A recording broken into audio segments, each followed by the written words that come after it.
evening everyone. Welcome to ACE Engineering Academy, ACE Preparation League Communication Systems. Yesterday we have seen some questions. It's a continuation of the remaining part. Yesterday we have seen almost around 14 to 15 questions. So I have divided whatever the things I will be covering in this way. Yesterday we have seen questions related with random processes and questions related with digital communications, especially the baseband model. Okay, band pass model I have started. One or two questions we have covered. The remaining things are left over are on the band pass. Some questions are there, and then we have some questions related with analog communication and information theory and coding. So this will be the remaining part of the session that we will be covering today, right? So let's see what are the things that we will be covering in today's session, right? Let me come to this question now. Yeah.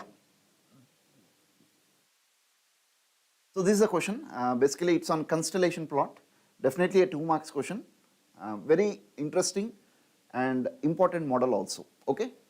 So as you can see I have taken two 16 QAM, M is 16, I have taken quadrature amplitude modulation scheme 16, M as 16. One is basically a circular constellation plot, two circles are there, 8 points on each circle. And the second one is a rectangular constellation plot, so each coordinate is having 4 points. Total 16 points in 4 coordinates, okay. So consider two 16 QAM constellation plots as shown in the figure below. Now see the question carefully. The minimum distance between the neighboring points of the circular QAM, that is distance between A to B and A to C, means either it can be a distance between these 2 points or distance between these 2 points, okay. That I have given as P. It is very much clear, okay. So the distance between these 2 points, examiner himself is telling A to B or A to C is to be considered as P. Similarly, the minimum distance between the neighboring points of rectangular constellation plot is 2A. So the distance between these 2 points, minimum distance, that is also given by the examiner. You need not calculate any D minimum, okay, it is given. So in circular constellation plot it is P, and in rectangular constellation plot it is 2A. Now what he is asking is, if total energies E1 and E2, E1 is the energy of circular constellation plot and E2 is the energy of rectangular constellation plot, taken by both the constellation plots is same, then what is the relation that exists between P and A?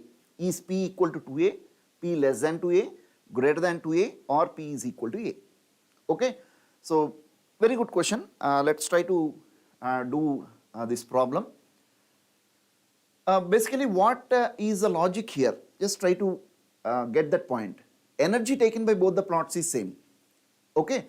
So when energy taken by both the plots is same, we are now calculating D minimum. That means we are trying to get a relation between P and 2A. D minimum in the first plot is P, the value of D minimum in this first plot is P, and the value of D minimum in the second plot is 2A. Now energy taken by this plot E1 and energy taken by this plot E2, both are same. Total symbols energies, okay. Now what would be the relation between P and 2A? So normally what is the logic that we will apply? If P and 2A are equal, what is the meaning? For the same energies, for the same D minimums, obviously the probability of error in both the plots will be same. So you use which of the two plots, the probability of error or the performance of the system in presence of noise will be same. That's one criteria. Suppose you got a value of P that is greater than 2A, then what is the meaning? The value of D minimum in the circular constellation plot is becoming more than the value of D minimum in rectangular plot with the same energies. That means which one do you prefer? You might be very clear with this point. The more the value of D minimum, the lesser the probability of error. So if you have a value of P greater than 2A, obviously you prefer this plot. Similarly, if value of P happens to be less than 2A, that means what? D minimum in circular plot is less than the value of D minimum in rectangular plot. Then obviously we prefer using rectangular constellation plot. So that is how it goes. So 2 points are there on these constellation plots. Whenever you see any question on this, examiner mindset will be in these 2 directions. Either he will give total energies taken by both the plots to be same, relating D minimums, and ask you to analyze in presence of noise and tell him which will be the better plot. That is what I have taken in the question. Second case, he will only say that the d minimums in both the plots are same. That means what? The value of P and the value of 2A is same. He will only tell that, and he will ask which plot is better in terms of energy. In that condition, what you have to do? Because both the plots are having same d minimum, their probability of errors are same. So the performance of the system in noise for both the cases is same. So you take the plot which takes less symbol energy. That will be more energy efficient plot. So this is how you will get questions comparison of constellation plots. Right. Let us get back to our question. Now, I want the energy of the first plot. So I have taken this circular constellation plot here. So what is the data given to you? The distance between these 2 points. Just a moment. Yeah. Distance between these 2 points is equal to P. D minimum is given to you as P. Is it clear or not? Okay. Now I will take the inner circle. I am considering a inner circle first. And inner circle is having how many points? Value of M is 8. Correct or not? Inner circle you are having 8 points. So what is the phase difference between successive points? Obviously it is 2 pi by capital M. So it becomes 2 pi by 8. So it becomes 45 degrees. Clear? Now see this carefully.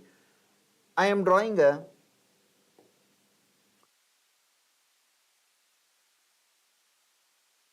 origin to this point. Okay, like this. So I will just bring that outside and draw so that it will be clear for you. Let me take this. So this is our triangle here.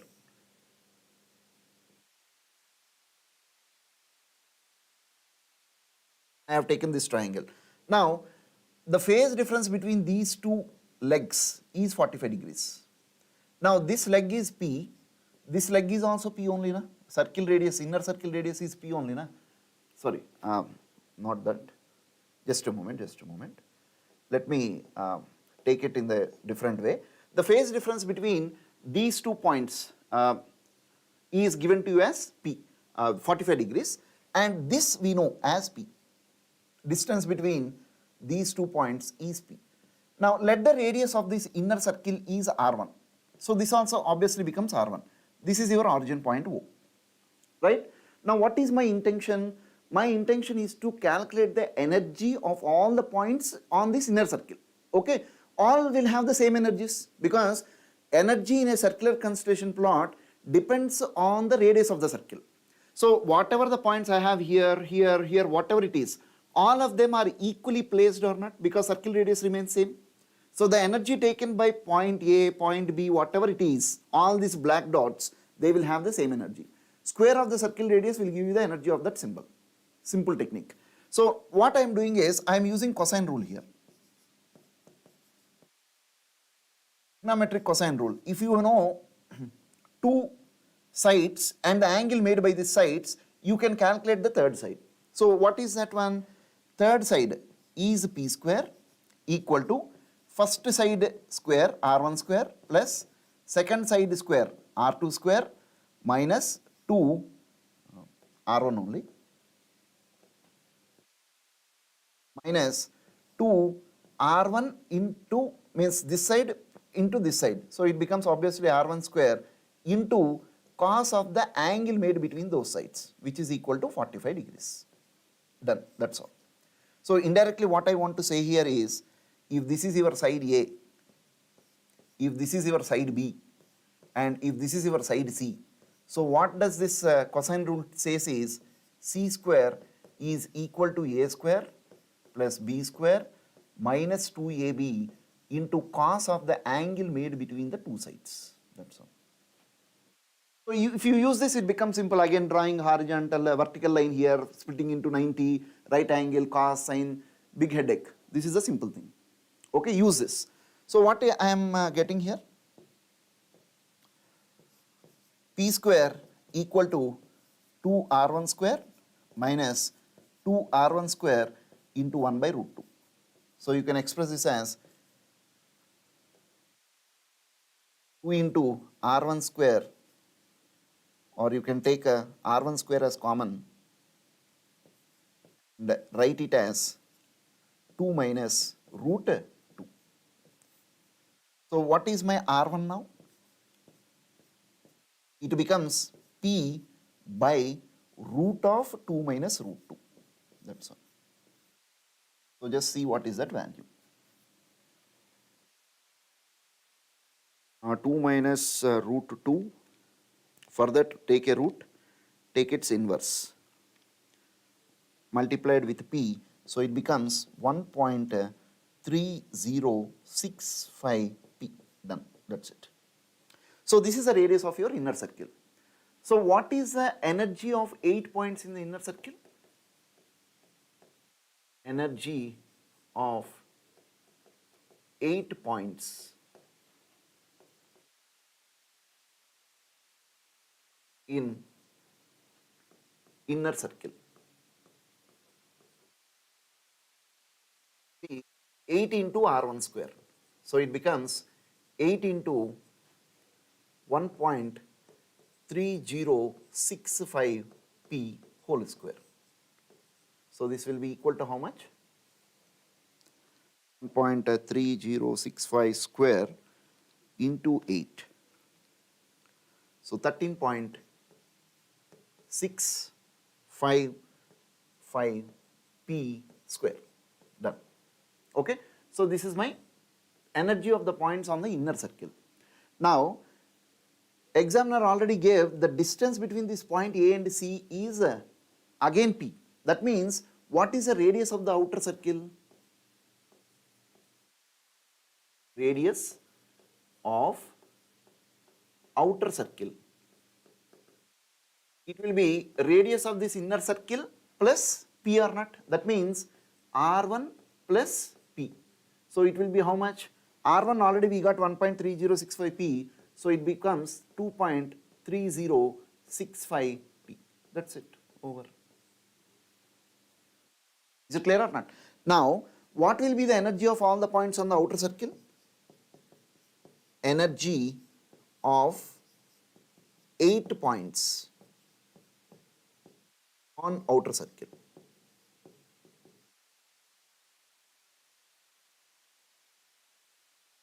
is equal to this 8 into 2.3065 p square. So what will be this value?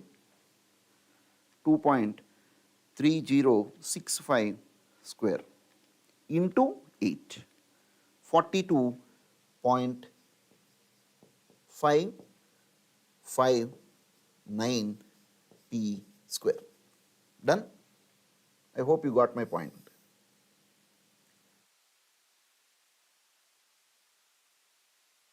So what is the total energy even?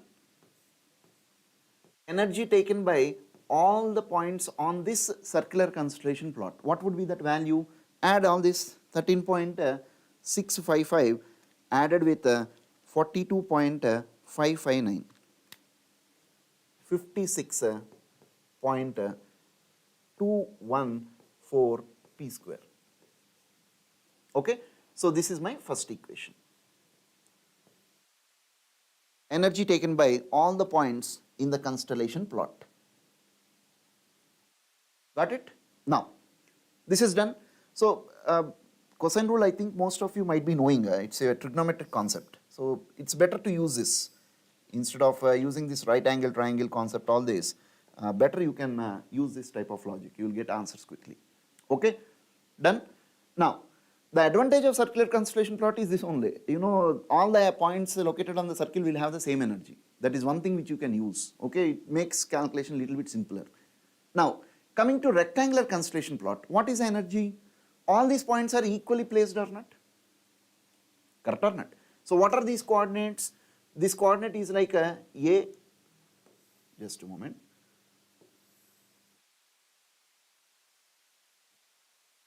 Let me expand it. Okay. Now, if you take this 16 quam, If you take this 16 QAM, you can observe here all these points. What are these points? This coordinate is A, A. This coordinate is A, 3A. This coordinate is 3A, A. And this coordinate is 3A and 3A.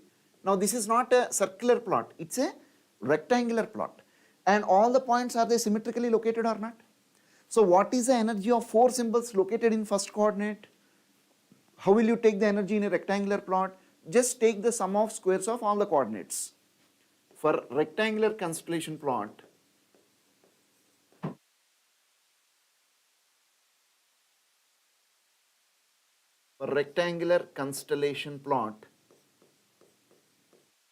energy is sum of squares of coordinates, x coordinate and y coordinate.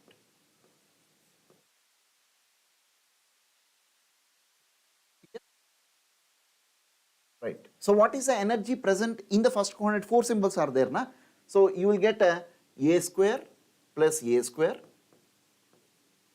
plus a square plus 9a square plus this symbol.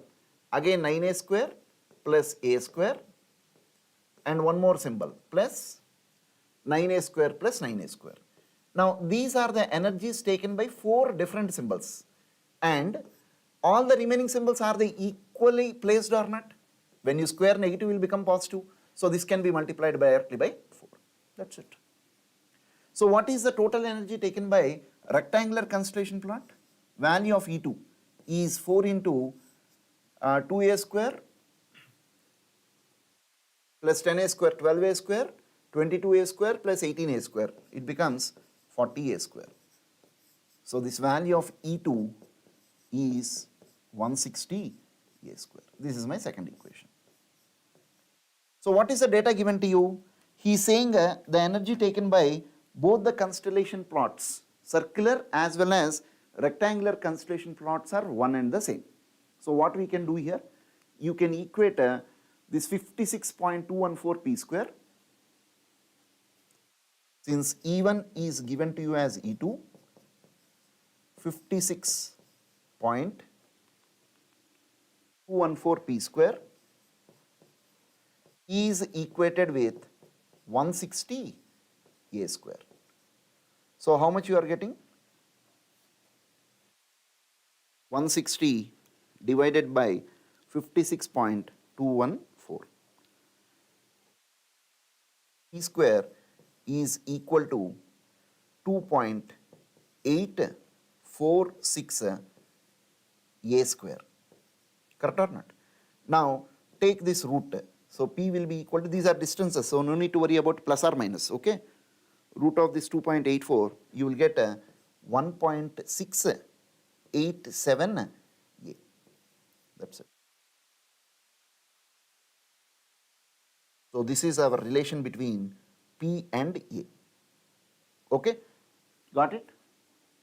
Now, is the value of this P less than 2A or greater than 2A? Definitely less than 2A. So your answer is B. So 100% we can tell D minimum in circular constellation plot is less than the value of D minimum in rectangular constellation plot. So examiner need not give options like this also.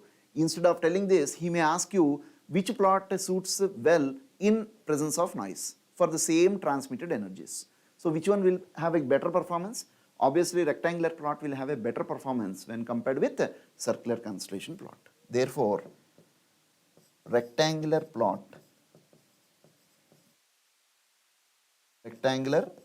constellation plot will have better performance. So better performance means obviously probability of error will be less than circular constellation plot. So generally students have this thought, that sometimes circular Constellation plot is better or only rectangular Constellation plot is better. Don't keep those points in mind. It depends on the location. So any plot you can take, it's not necessarily circular and rectangular. Most of the times for numericals we take this. You can have hexagon, heptagon, different shapes, octagon, different shapes can be placed such that we keep on changing this P with respect to 2A. Okay, in this example, obviously for same transmitted energies, rectangular Constellation plot is much better than circular Constellation plot because it is going to have lesser probability of error than the other one. Clear? Yeah, good evening Krishna Chaitanya. Got it?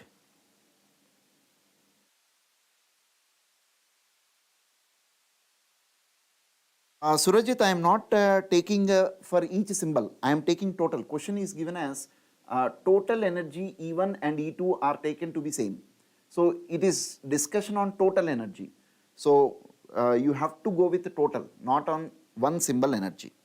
I hope you got my point. Is it clear?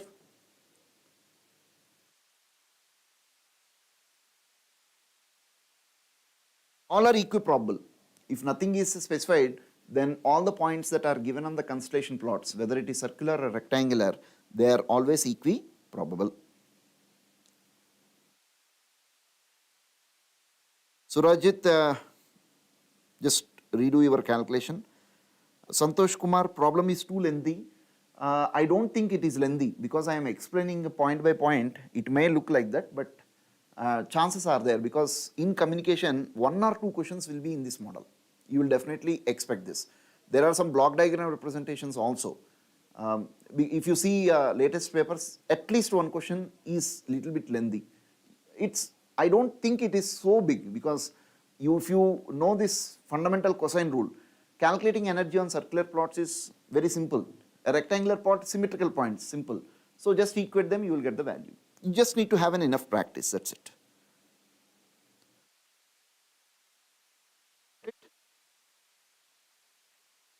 Yeah, Krishna Chaitanya, thank you. Thank you. Wish you a happy new year too. Shall we go for the next one?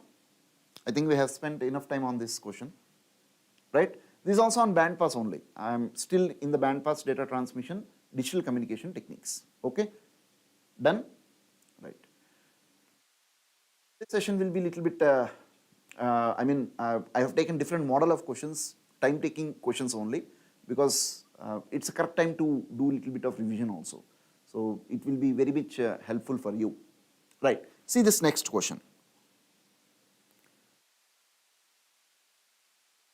Yeah.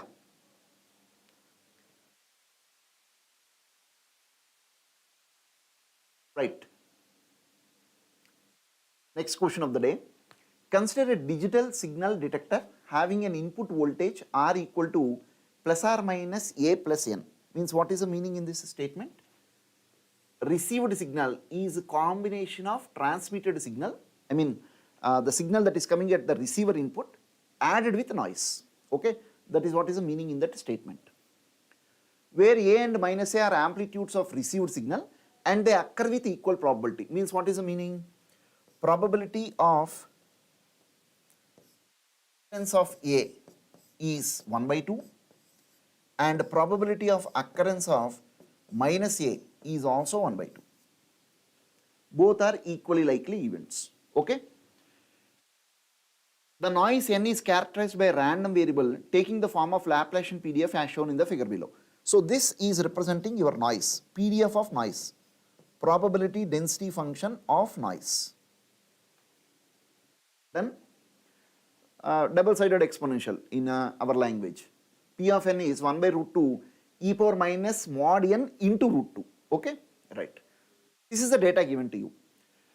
The probability of error at the output of a detector considering the threshold voltage VTH as 0 rounded off to 2 decimal places is dash. Now, what you have to do in these type of questions? Okay, threshold voltage is given by examiner. Half of the problem is solved there. If he does not give, And if we ask you to apply some MAP or ML algorithms, then it is little bit of more headache. But now threshold voltage is given by the examiner. So what is the algorithm that we are using here? What is the value of VTH he has given? VTH is given to you as a 0 volt. Means what is the meaning? If the value of the received voltage happens to be greater than or equal to 0, you are decoding the symbol as a plus A. If the value of the received voltage is less than 0, we are decoding the symbol as minus A. Finish. This is the first point you need to concentrate. First understand what your threshold detector is doing. Okay. Now, what is the chances of getting error? When will you get error? Probability of error when you have transmitted plus A but receiving it as minus A. I am writing like this, conditional probabilities. Probability that a plus A is transmitted but it is decoded as minus A. When it will happen, tell me. You have transmitted plus A, so that plus A will be at the input of the receiver.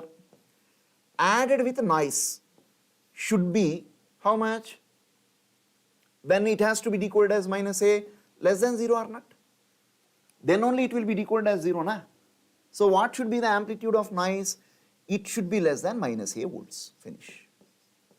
Over. Clear? Now, probability of error when a minus A is transmitted but decoded as plus A. When it will happen, tell me? When you have transmitted minus A, means at the receiver input, let us assume you are getting minus A, added with noise. When it will be decoded as plus A, greater than or equal to 0. So what should be the noise voltage for that to happen? It should be greater than plus A volts. Done. Completed. So if you can write this algorithm perfectly, then easily you can answer. Okay. Now let us take our PDF which is given by examiner. This is a PDF given by examiner. So I am placing 2 points here. One is this is one value and another one is symmetrical location. This is one more value. So what are these values now? I am saying that this is plus A and this is minus A. Okay. Now if the value of the noise voltage happens to be greater than or equal to A, whatever you have transmitted as minus A is decoded as plus A. Did you get my point or not? That means whatever the area that I am going to get in this shaded region, all this shaded region is my probability of error where I have transmitted minus A but occurring as plus A. Finish. Similarly, if you take the total shaded region which is less than minus A, what is happening? This includes the probability of error where you have transmitted plus A but it is decoded as minus A. Did you get my point or not? That is what we have written. Okay, noise should be less than minus A. That's all. Did you get my point or not? It's a continuous random variable. Your noise is a continuous random variable. Now, what is the total probability of error now? It is equal to probability of transmission of plus A and probability that a plus A transmitted happens to be decoded as minus A. This writing is very, very important. Plus, what is the other chance? Probability of transmission of minus A, because first it has to be transmitted, na? Then only error comes. If it is not done, then no point of taking error. So that's the reason first we have to do probability of transmission. So probability of transmission of minus A and probability that a minus A transmitted will now become a plus A. Is it clear? Now, luckily in this question, probability of plus A and minus A both are same and area under both these regions are also same or not? Is it representing a symmetrical PDF or not with respect to origin? It is symmetrical probability density function with respect to origin. Therefore, area of both the shaded regions is same.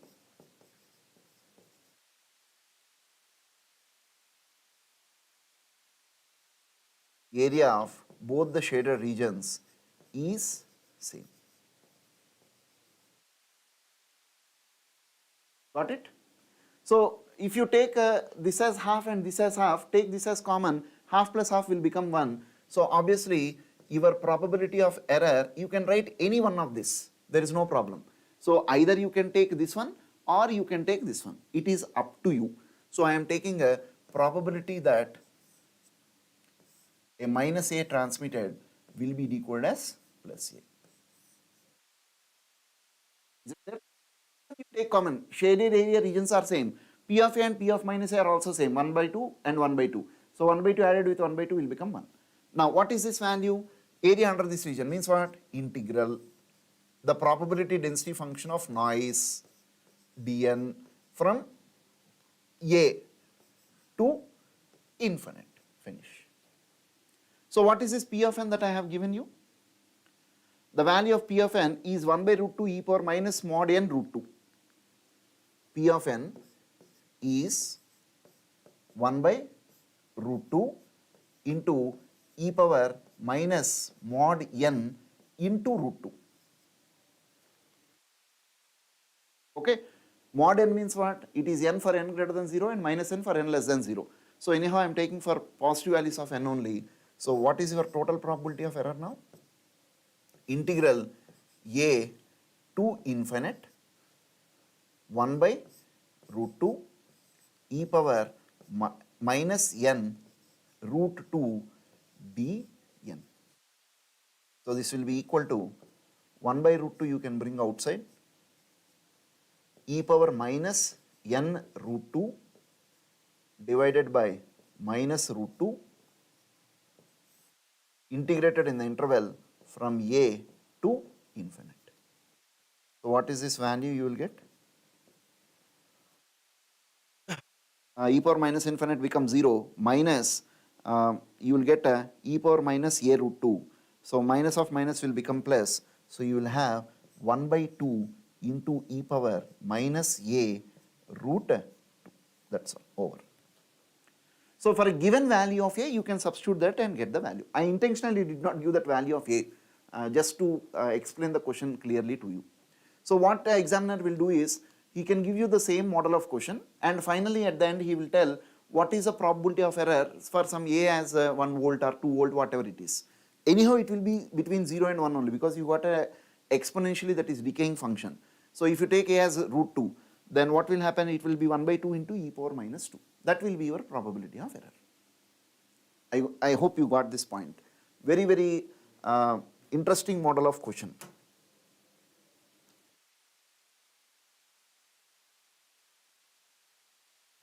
Good. Harsha Penke, sir, when should we use this formula like d minimum is 2 root es sin pi by m? These formulas, basically you can use that formula only when you are given with circular Constellation plot. Okay, the 2 root es into sin pi by m. That is actually d square minimum, not d minimum also. And I don't think these formulas will help you a lot. It's better to go with basic knowledge. When you have a circular Constellation plot, energy of any symbol is square of the circle radius. If it is a rectangular Constellation plot, energy of any symbol is sum of squares of the coordinates. That will be enough for any model of question. Okay.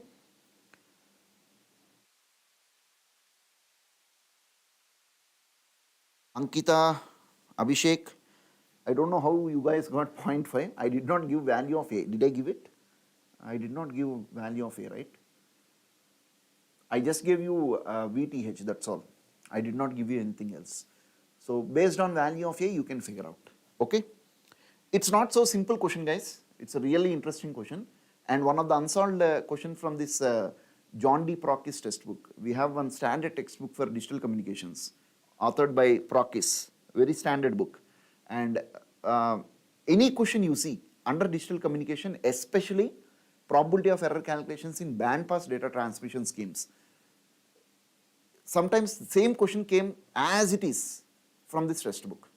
So that is the best reference book for these calculations. And this is one of the unsolved questions from that book. So that's the reason I did not take any value of A also. I just kept the question as it is. Okay. this model of question hasn't come in the last 4 years. You have questions on triangular density functions, Gaussian functions, uniform functions. Okay, this is a double-sided exponential, or strictly speaking we should say as a Laplacian PDF. So maybe you can expect it. That's the reason I have taken it. Yeah, Ankita, good, good. If you can get the procedure correctly, that is fine. I am happy with that. Shall we go on to the next one? Hope it is interesting today. Questions today are quite twisted and a little bit lengthy. Intentionally I have made like that. So try to understand that point. Other guys, good, good, everyone are responding. So if you miss yesterday's session, please go through that session also. We have covered some interesting questions on random variables and random processes.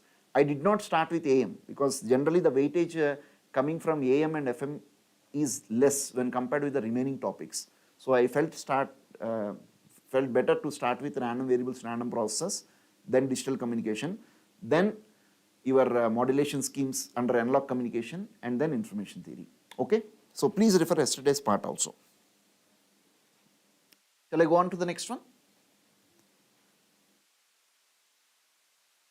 Good, good.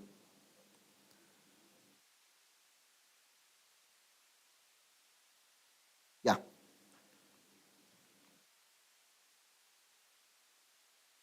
See this question. This is also a very good question.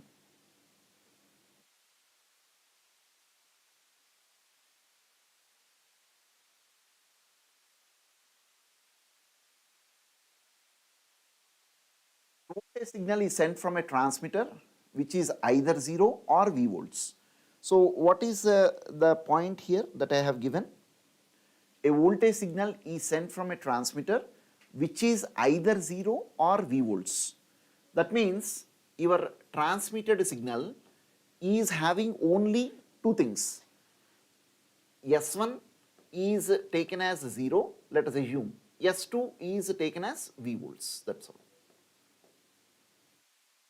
So he did not tell anything on probability with equal probability. Good. So P of S1, symbol S1 or P of S2. Just I am writing this S1, S2 so that it becomes a little bit easier for me to write. Otherwise, you will also have a confusion. Okay, 0, V, the notation becomes very simple if you write like this. This is the transmitter side. Okay. Now, the signal is corrupted by 0 mean additive white Gaussian noise in the channel whose variance is sigma square. So transmitter is done. Now coming to the channel data. This channel data, what he has given, noise is modeled as additive white Gaussian noise whose value of mean is 0 and whose value of variance is sigma square. So obviously your mean square value means total power of the noise is also sigma square only, because mean value is 0, variance and mean square value will be obviously same. There is no distinction between these two. Over.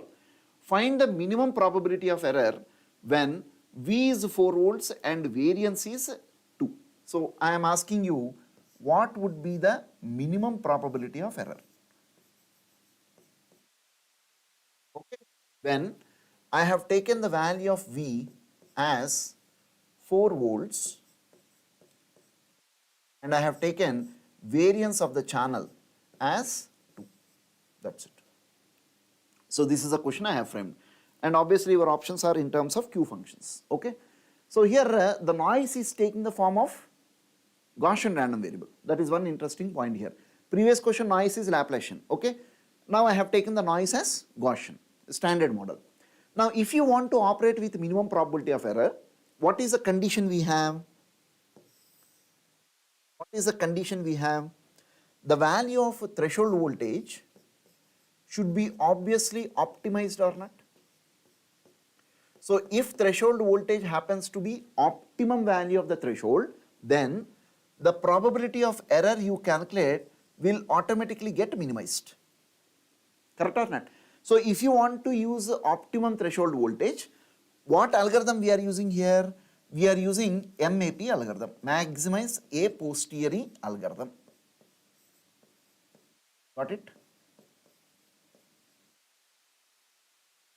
Correct? All these points are inherently in the question only. That is what you have to understand. Minimum probability of error statement came. Optimum threshold voltage, MAP algorithm are automatically specified. No doubt. Okay. Now, what is the optimum threshold voltage? V1 plus V2 by 2 plus sigma n naught square natural logarithm of P of S2 by P of S1 by V1 minus V2.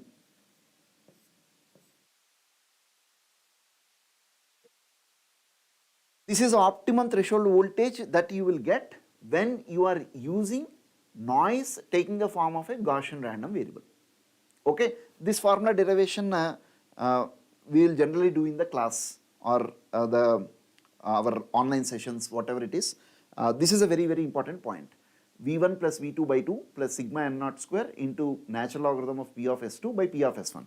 So where P of S2, this S2 represents S1 and S2, they are, S2 is representing bit 0 and S1 is representing bit 1. It's standard representation. Okay, so by V1 minus V2. Now, in our question, what will be the optimized threshold voltage?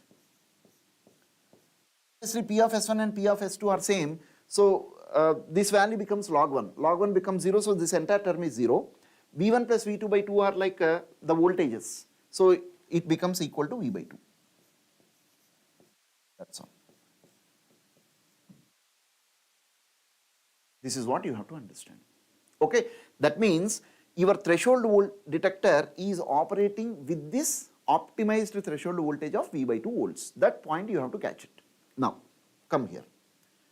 So, here the threshold voltage is optimized for operating at a voltage of V by 2 volts. Means what is the meaning? Your received signal R, which is a combination of transmitted signal voltage, either S1 or S2, means signal component added with noise component. Correct or not? Okay. If the value of the received signal happens to be greater than or equal to V by 2, what we are doing? We are decoding the symbol as S2, because S2 we have made it as V. Correct or not? And if the value of the received voltage is less than V by 2, then we will be decoding it as symbol S1, which is like your 0. Okay, this you have to be very, very careful. If you write this perfectly, then all the points will be clear. Got it or not? Now, let me draw this density function here. You are given a noise taking the form of Gaussian random variable whose value of mean is 0 and having a variance equal to sigma square. So, I am considering the noise density function. About 0 because mean value is 0. So, this is my density function of noise, f of m. Then, right. Now, let me go into the question. So, what is the chances of error that you have transmitted S1, but you have received S2? When this will happen, tell me? Means what? S1 is transmitted with a voltage of 0 volts, but you are receiving as S2. When this will happen? When the received signal, which is 0 added with noise, happens to be greater than or equal to V by 2 or not? That means your noise voltage should be greater than or equal to V by 2. So, what I will do here is, I will take a point here. So, this is V by 2 volts. Now, whatever the region I have here, all this is shaded region. Okay. This is my probability of error where I have transmitted S1, but I am getting a S2. Done? Now, come to the other case. What is the other case? What is the probability of error that you have transmitted S2, but it is decoded as S1? So, when you have transmitted S2, it is V volts, added with noise. When it has to be received as S1, what is our condition? It should be less than V by 2 or not? So, your noise voltage should be less than minus V by 2 volts. Finish. So, what I will do here is, I will take one more point, which is minus V by 2. Point. Now, whatever the area that I get under this region, all this shaded region,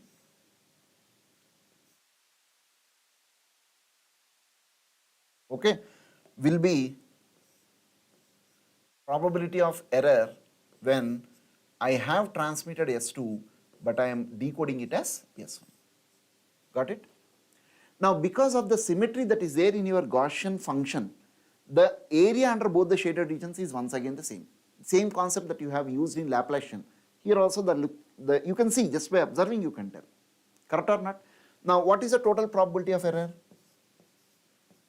Probability of transmission of S1, probability that S1 transmitted became S2 plus probability of transmission of S2 and probability that S2 transmitted became a S1. Is it clear or not? I hope you got my point. Now, because the area under shaded regions both are same, you can take this common.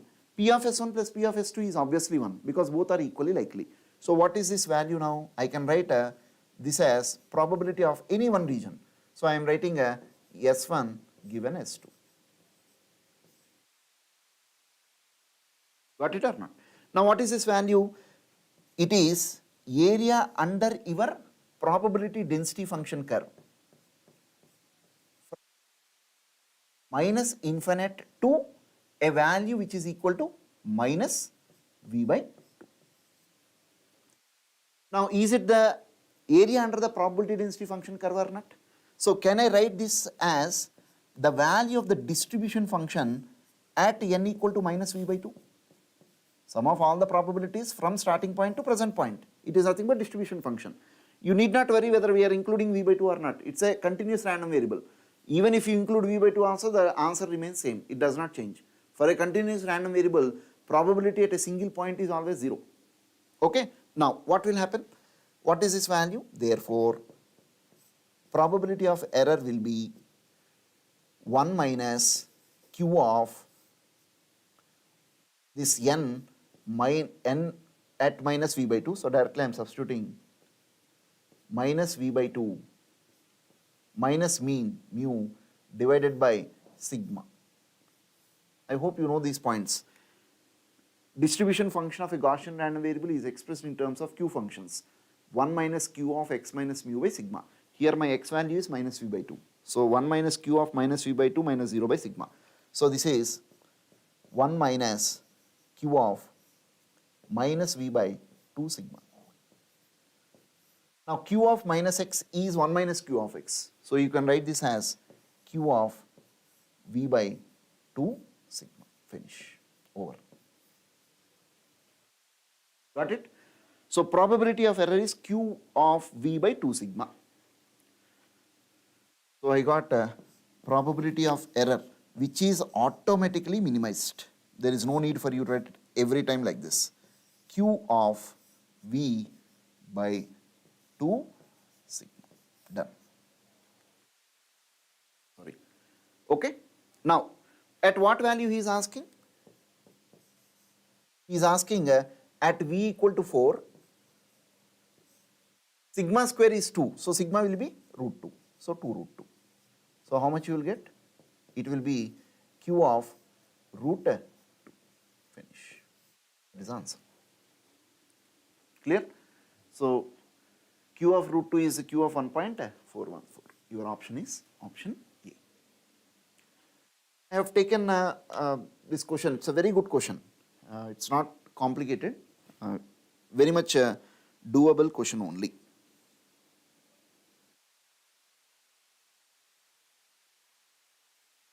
Yeah, Q of root 2. Very good. Some got answer very quickly also. Nice.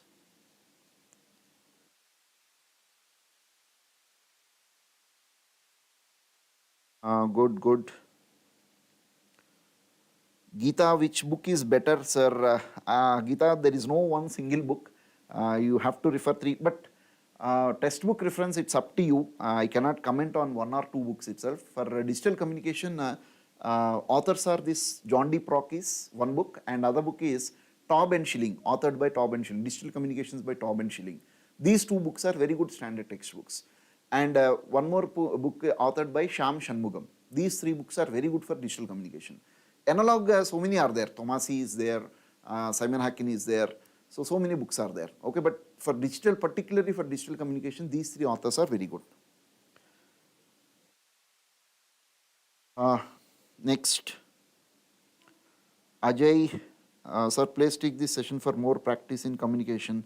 I'll try my best, Ajay. Whatever the possibility is there, I am taking, because these are most expected questions. And if you see, sincerely, if I speak, there is no much numerical here. You know, if you compare with actual conventional numerical problems which we do, you know, there is nothing much numerical in these concepts. It's completely related with probability. And how you draw these density function graphs, that's all. If you understand this algorithm, and when you get the error case, and just write those points on your density function curve, that's it. You got your answers. See, nothing is there from there. These things you already know. What is the distribution function of a Gaussian random variable? 1 minus q of x minus mu by sigma. Q of minus x is 1 minus q of x. Or just if you can apply those points, you will easily get your answers. So it's not a huge numerical, you know, it's a smart way of answering the question. Pilli Sujit Simha, as they gave equal probability, can't we take ML algorithm directly? Yes, you can take. That also gives you the same. ML algorithms will give you a probability of error either equal to the value you got in MAP or a value greater than MAP. You will never get a value of probability of error that is less than MAP. MAP algorithm gives minimum probability of error. That is one important observation. Here ML and MAP, there is no distinction because both the events are same. You can go ahead with that. There is no problem. Second term is going to become 0. If you got some very serious paper setter, if he gives these probabilities of S1 and S2 to be different, then it takes hell lot of time, because this term will have some value. If P of S2 becomes greater than P of S1, this is positive. So V by 2 plus some voltage. If this is P of S2 by P of S1 becomes less than 1, then this becomes negative. So value will be less than V by 2. Then these shaded regions will not be same. They will change. So you will get a very big value. I mean, not big value in the sense the numerical becomes much more bigger.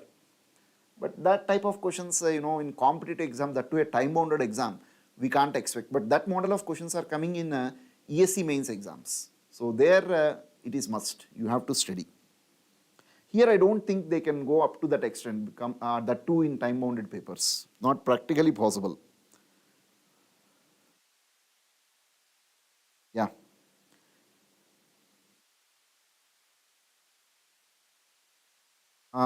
Surya Teja, I will try my best to take more classes as much as possible. Sir, if intersection of two graphs given a region instead of point, then how to find optimum VTH?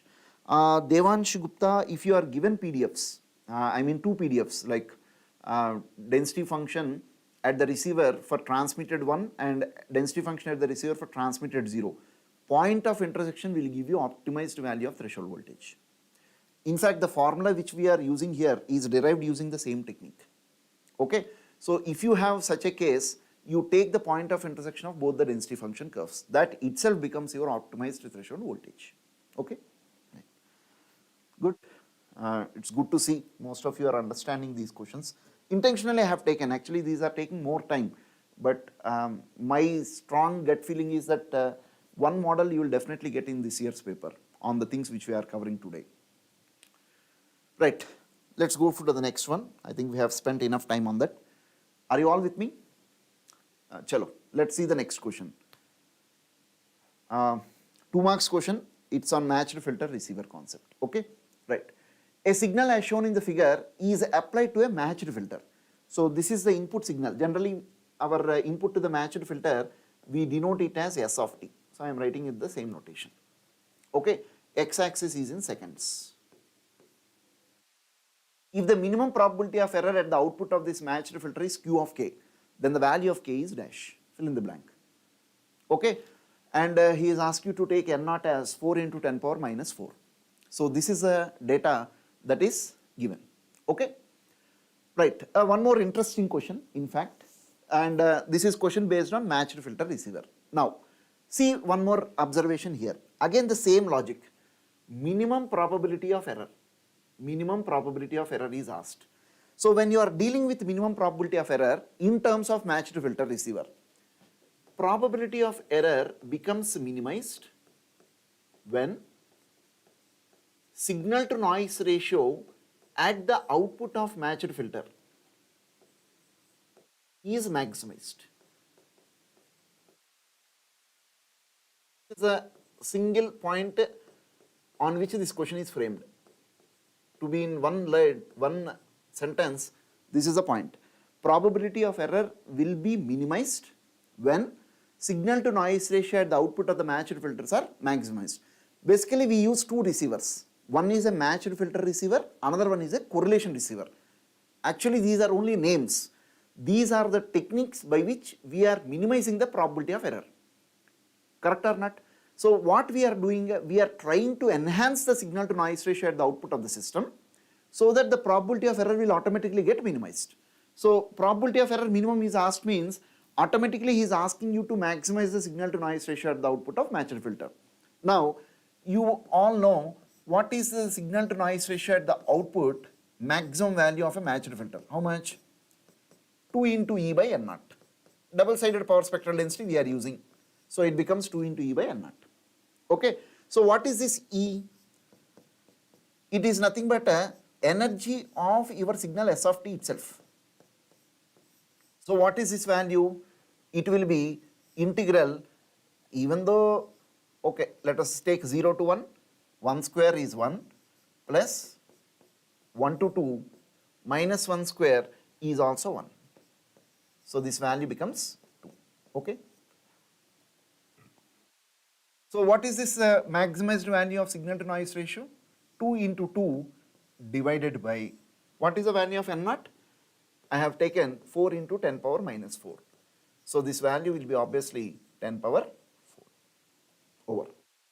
But question is not that. What is the minimum probability of error? Now here, probability of error, minimum values for synchronous detectors or using matched filters. Actually, matched filter is a non-coherent receiver. We don't use the same carrier that is used at the transmitter receiver. But because we maximize signal to noise ratio at the output, the probability of error formula which is minimized using coherent receivers can also be applied here. What is the formula? It is Q of root over ED by 2 into N naught. This is a formula you might be using for all schemes. Depending on the modulation scheme, we derive different answers. Now, this ED is similar to your E term only. Okay. To be very frank enough with you, the input that is matched with your filter is not S of t. It is a difference of S1 and S2 only. But in your textbooks explanation, they say that statement. But when you are doing the problem, we stick ourselves to S of t. Actually, this S of t is S1 of t minus S2 of t. Now, if you compare this with your signal to noise ratio and write your value, what is this value? It is like Q of, if you write 2 into E by N naught, you have to multiply numerator with 2 and divide with denominator also with 2. So 2 into N naught, 2 into E divided by N naught is S by N. So that S by N, whatever the value you got at the output of the matched filter into 1 by 4. That's it, over. Is it clear? So what will be this value now? Probability of error minimum value is equal to Q of root over signal to noise ratio 10 power 4 by 4. So you will get Q of how much? 10 square by 2, 100 by 2, which is equal to 50. That is what I have asked. If the probability of error, minimized value at the output of the matched filter is Q of k, then what is the value of k? So in this question, answer would be 50. So this is how you have to attack the question. Actually, most of you might be knowing what is signal to noise ratio. Everyone knows that. But question is not on that. Question is on finding a minimized value of probability of error. Okay? Surajit, you got 100, you missed some point there. I think you might have divided here with 2. It should be 4, not 2. Any other, correct. I think you might have divided this value with 2, Surajit. Just check it out. Your answer should be 50. It should not be 100. Right? Oh. So I think most of you are understanding these models. Very good questions. Okay, I did not cover much questions today, but all the questions which we are covering are very much standard models and heavy chance of getting in your examination. Okay, right. Let's take a short break for 5 minutes, and then we'll get back to the remaining part of the questions.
Right. Right. Let's go for the next one. Hope the concepts are clear here. This question from the matched filter. Let's see the next one. Very good question. This is also a 2 marks bit. It's based on bit mismatch concept of coherent receivers. Okay. So the previous one I have taken on matched filter receiver, and this one I am taking on correlation receiver, a coherent model of a receiver which minimizes the probability of error. Let's see what it is. A BPSK scheme operates over an additive white Gaussian noise channel with noise power spectral density as N0 by 2, means two-sided power spectral density, using equiprobable symbols. So S1 of t and S2 of t. Instead of cos, he has used sine. There is not much a problem here, because whatever you use, the resulting probability of errors will be same. It does not deviate. Okay, over a symbol interval 0 to t. So in one symbol time tb, which is t, these are the two transmitted signals. Okay, if the integrator block of coherent receiver is having a bit mismatch of 25%, then the probability of error in the resulting system is dash. Right. See here carefully. Integrator block of coherent receiver. So I am saying that I am using a correlation receiver. So what is the thing that you do in the correlation receiver? Basically, the signal that you get here, signal you will be getting is a combination of signal with noise. Correct or not? Now what you do? You multiply with a locally generated carrier. Actually, this carrier is like a S1 of t minus S2 of t. Whatever the result you get, you give it to an integrator block. Here we don't write it as a low pass filter. Intentionally we write it as integrator, because our requirement is only taking amplitude. So this is the integrator block that we will be using here. Now this integrator block is very important. Why? Because it integrates the received signal only in duration of 1 bit, 0 to t. Whatever you get, let us assume this output of the multiplier is y1 of t. So this will be y1 of t dt. Just try to understand the concept here. Most of you might not be knowing this. If you already know it, you can go ahead with the question and do it fastly. But the very, very important observation. Okay. And whatever the output of this integrator we have, we sample it at t seconds, because bit duration is given as t. We sample at t and then give it to this threshold detector. I am just representing it by a comparator block. Okay. Now this output will decide your bit sequence bk, and here we operate with probability of error and we want it to be minimized. Let us forget about that minimized value. In this case anyhow it will not be minimized. Let us say probability of error value. Okay. So this is a generalized block diagram of a correlation receiver or a coherent detector. Okay. Now what is happening in this question is, he is saying that there is a bit mismatch. So what do you mean by bit mismatch? There are two problems when you are dealing with a coherent demodulation scheme. One is a phase mismatch, another one is a bit mismatch. So what is the difference? Phase mismatch means what? Transmitted carrier phase and the carrier that you are reproducing here, they will have a phase difference. That is what we call it as phase mismatch. Okay. And the next problem that you are going to face is bit timing errors. We call this as bit mismatch. Means your integrator, basically they are all analog devices, so there is chance of getting an error.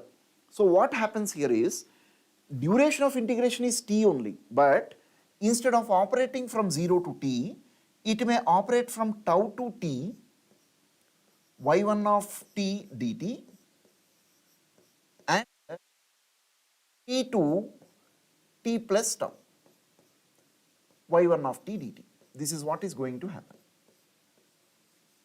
So this is what we call it as bit mismatch or timing errors. Now can you guess what is going to happen here? What is the problem that we face here? Obviously, instead of integrating in present bit duration, suppose let us assume you got this S1 of t in this duration. Integrate it, you will get some voltage, done. Khatam ho gaya, over. But in tau to t, you got this one. Your bad luck. Next interval, t to t plus tau. Actually, the duration is t only. See here, this is a t tau to t and this is t to tau plus tau. So total duration is t only. We are not changing the duration of your integrator. It is operating in t seconds, but with an error. What happens for the first part? Your integrator is operating perfectly. You got this S1 of t. What is our intention for the next one also? If it is S1 of t, then it might not be a problem. But our bad luck, it became to be S2 of t. Then what is going to happen, tell me? Whatever the result that you are getting here in terms of amplitude, and whatever the amplitude that you get in the actual perfect performance case will be definitely less or not. That means the value that you are going to sample at this instant of t will definitely differ. So instead of your threshold detector operating at optimized value of threshold, it will change. So obviously the probability of error that you are getting will increase.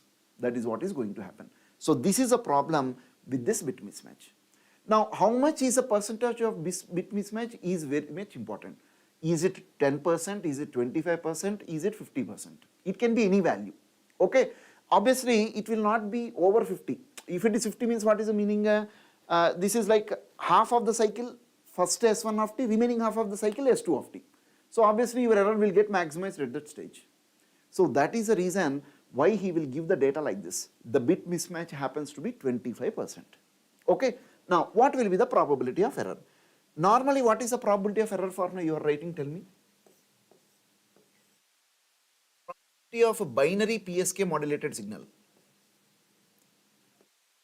Q of root over ED divided by 2 into N0. This is what we write.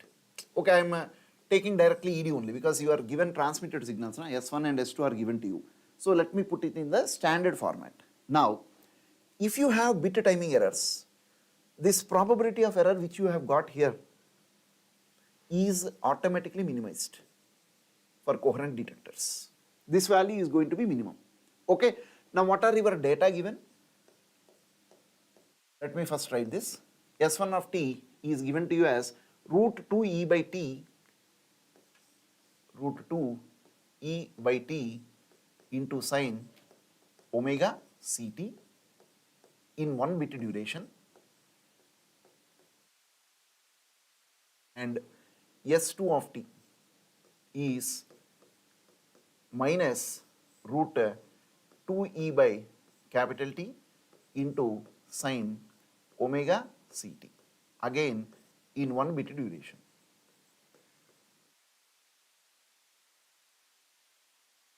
So what is your S1 of t minus S2 of t? Difference of these two signals, it will be 2 root 2e by t into sine omega ct. So what is this ED? It is nothing but energy of the difference of the two transmitted signals. So what will be this value now? Energy of this signal is nothing but power multiplied by bit duration. So what is the power? Vmax by root 2 whole square. So this divided by root 2 whole square means 2 root 2e by capital T, divide it with root 2 and square it. This will be the power. Power multiplied by bit duration, capital T, is your energy. So what will be this value?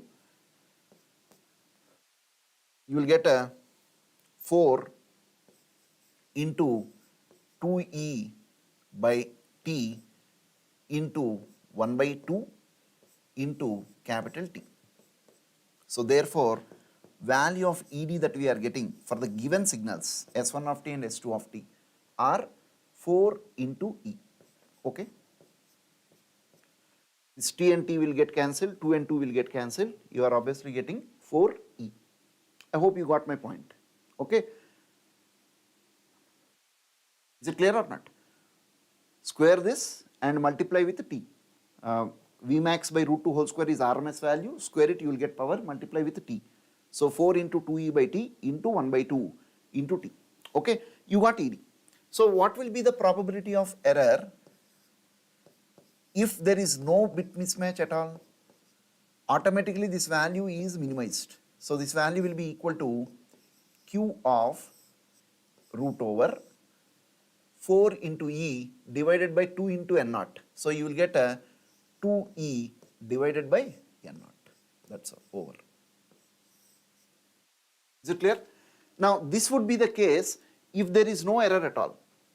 Okay, but what is given to you? You are given that there is a bit mismatch. Now what is the formula when there is a bit mismatch? Probability of error of this binary PSK scheme with the bit mismatch. Now this derivation I cannot do at this point of time. Very, very important derivation is q of whatever the value you got 2e by n naught, you keep it as it is, because all this calculation we have done without any error, into 1 minus 2 mod tau by tb whole square. tb is nothing but here t whole square. Bas. This is what is going to happen. Because when you take this integrator operating in these durations, the output voltage that you are going to get is proportional to 1 minus 2 mod tau by tb. And when you are dealing with probability of error calculations, we are interested in energy. So amplitude proportional to 1 minus 2 mod tau by tb means energy will be proportional to 1 minus 2 mod tau by tb whole square. So here tb is given to you as t. And the tau by t is nothing but 25%. That is what he is saying as 25% bit mismatch. So the tau by t is 25% or 1 by 4. So this is the bit mismatch percentage that is happening. Mismatch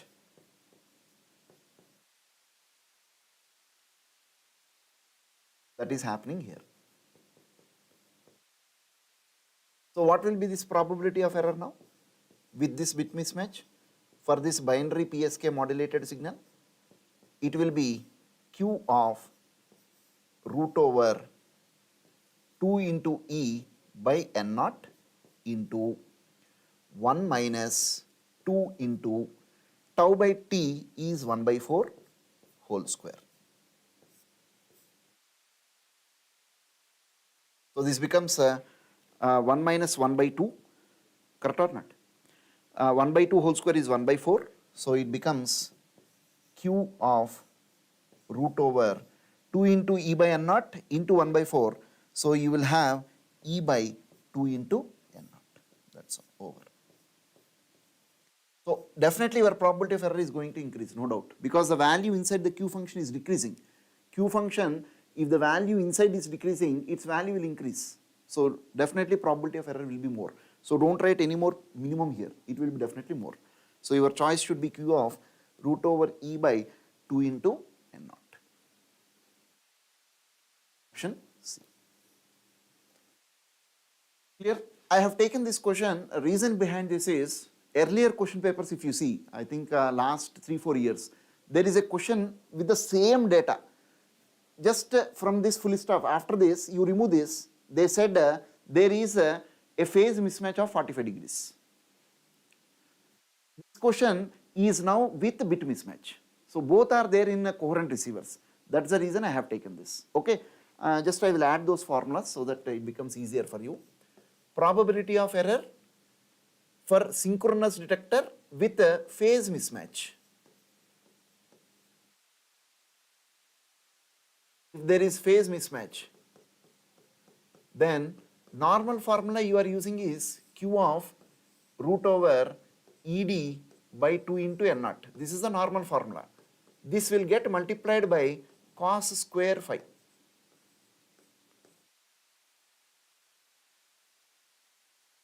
Okay. What is that phi? It is the phase mismatch, the amount of phase with which your transmitter and carrier, they are getting separated. Okay, and probability of error with a bit mismatch. Just now we have used this. This question was already asked. This is a new one. So it is Q of root over ED by 2 into N naught is already there. That thing remains same, multiplied by 1 minus 2 mod tau by TB whole square. So if there is no phase mismatch, phi is 0, cos 0 is 1, no problem. If there is no bit mismatch, this tau by TB is 0, no problem. ED by 2 into N naught will come. When it will become maximum, tell me, can you guess? When does the phase mismatch becomes, probability of error becomes maximum? What is the, if you take the same analog communication questions, you know, when we have synchronous detectors, we have the same problem there also. There what we will say, output is proportional to cos phi, energy or power is proportional to cos square phi. Here also the same things are coming if you observe carefully. But there we have this problem of quadrature null effect, where if phi becomes 90, your total output is becoming 0. Even though there is input signal, your output is 0. But here, when the probability of error becomes maximum, when phi becomes 90, what happens, tell me? Cos 90 is 0, Q of 0 is how much? 1 by 2 or not? That means probability of error is maximum, value is half, not 1. Generally, this is a wrong thing which every student thinks. Minimum probability of error is 0, but that case never happens. That's the reason no one will tell there is no error in my channel. Errors are there. We will always try to minimize it. Maximum probability of error is not 1, it is half. The problem here is, if half comes, there is every chance for 0 to become 1 and 1 to become 0. That means the receiver will be in confusion whether to ask for entire data retransmission or to take the entire data correctly. That is the biggest problem with digital communication. If probability of error is very close to 1, you simply discard the data and ask your transmitter to resend. If it is very much close to 0, you accept the data, use some error correcting techniques, checking techniques, check the data and do it. But if it is very much close to half or exactly half, confusion, whether to ask for retransmission or whether to accept. That's the reason probability of error maximum value is 0.5, and it occurs with phase mismatch if phi is 90. Okay, when probability of error will become maximum if there is a bit mismatch. That means what? This term has to be 0. When it will become 0, this tau by TB is exactly 1 by 2 or not? That means what? 50%.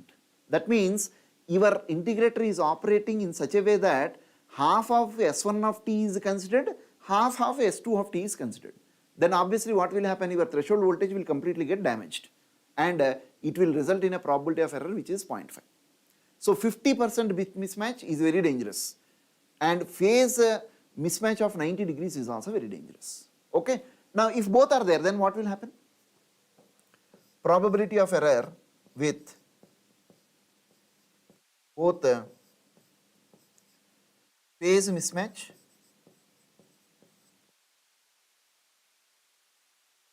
and bit mismatch.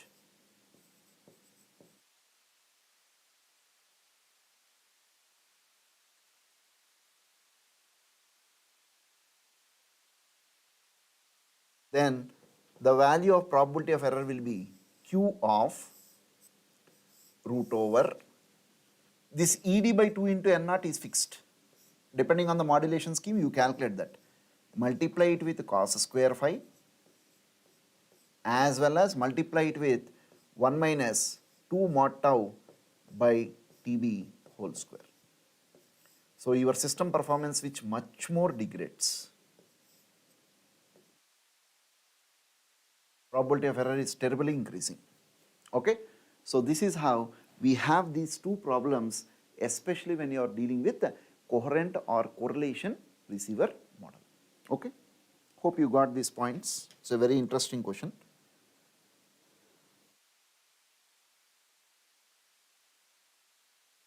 Yeah, Surajit, you got correct. Indrajit, Ankita Mukherjee.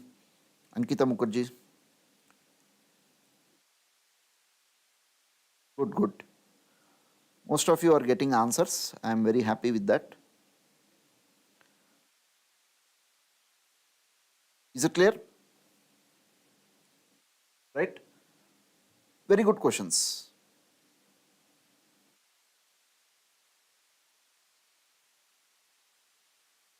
go for the next one?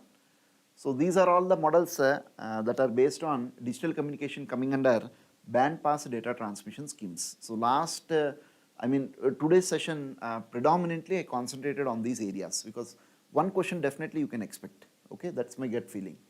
Right. Let's go into this analog communication part. We'll see how much we can cover. We will go into this area. Okay. Done. Now, consider S of t as P of t convolved with P of t, where star denotes convolution and P of t is U of t plus 1 minus U of t minus 1. So basically, what is the signal P of t? First part is this part only, U of t plus 1 minus U of t minus 1 means what? It is representing a unit step signal from minus 1 second to plus 1 second. Minus 1 to plus 1 with amplitude 1. This is a pulse P of t. Okay, first part of the data. Now, how you are getting S of t? You are doing convolution of P of t with itself. So directly you have to draw. This is all your signals concept. What will be the pulse? S of t. When you do convolution of two signals of equal width, it will be a triangular function. From where to where? Sum of the lower limits is minus 2. So you will have a positive ramp from minus 2 to 0. Sum of the upper limits is plus 2. So you will have a negative ramp from 0 to 2. That's it. Minus 2 to 2. This is my triangle. And the value obtained at 0 is minus 1 to 1, 1 into 1. So it will become 2. So this is my S of t. Done? This you have to do quick time. This is your signals part. I am not again going into how we got this result, okay? That will be a lot more time taking, okay? It's a symmetrical triangle. I think let's leave it, it's symmetrical. Both are having the same slopes, okay? Right, next. An amplitude modulated signal is given by XAM of t is 100 into P of t plus 0.25 into S of t cos omega ct in the interval from minus 2 to 0 seconds, okay? So what is he trying to say here? Your modulated signal, whatever you are having, this XAM of t, amplitude modulated, standard amplitude modulated signal is 100 into, now be very careful, he is telling this considering the time interval from minus 2 to 0. This is very important. So if you take the signal in this particular duration, then what is the function? So from minus 2 to 0, you have your pulse P of t defined from minus 1 to 0 only. So what is its amplitude? Basically it is 1. So I am writing that 1. Okay, minus 2 to 0 interval means minus 1 to 0 is included only, na? I am keeping that as it is. Plus 0.25 into what is the value of your S of t in that duration from minus 1 to 0, minus 2 to 0. You take this line equation. This coordinate is minus 2, 0 and this coordinate is 0, 2. So what is the slope of this positive ramp? It will be obviously 1. So what is your line equation? S of t is equal to 1 into t plus 2. And this is valid when your t takes any values between minus t to 0. Minus 2 to 0. So I am substituting 0.25 into t plus 2. Done. So this is my modulated signal when your t is considered to have a value between minus 2 to 0 seconds. Done. One set of possible values of the modulating signal and the modulation index would be dash. So you compare with your standard modulated signal. What is your standard modulated signal? AC into 1 plus Ka m of t, AC into 1 plus Ka m of t whole multiplied with cos omega ct or cos 2 pi fct. Okay, so here this cos omega ct is there, don't forget. So let me write here into cos omega ct. Okay, just a moment.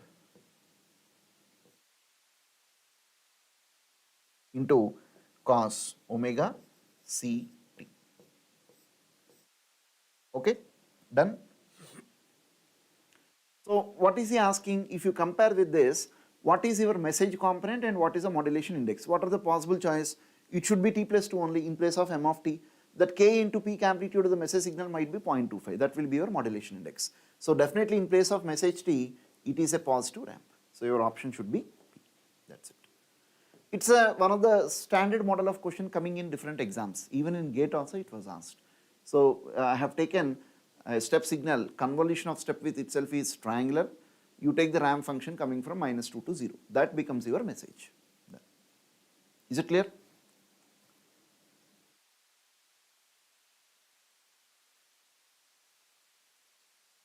Yeah, most of you, I think you got B.